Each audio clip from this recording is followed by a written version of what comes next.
Okay guys, botak bukan takdir, tapi korang kena hadir.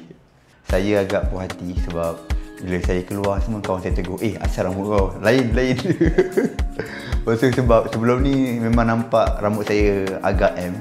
So bila saya jumpa diorang macam ush, dah macam basket lah.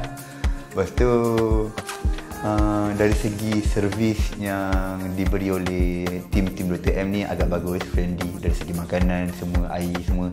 So macam bagi saya okey semua benda. So kalau saya bagi rating 5 star. Saya tengok juga video kat TikTok semua tengok bengkak-bengkak, tapi alhamdulillah saya selepas hari ke-6 ni tak ada pun bengkak kat saya. So lepas tu Dr. M juga bagi post saya punya hair transplant dari segi ubat-ubatan. So dia bagi juga ubat gatal, tapi ubat gatal kalau jika perlu, tapi saya tak pakai sebab tak gatal pun. And then saya cuma fasa utama tu saya rasa agak sakit bila time views awal kepala, tapi lepas views tu memang tak rasa apa lah.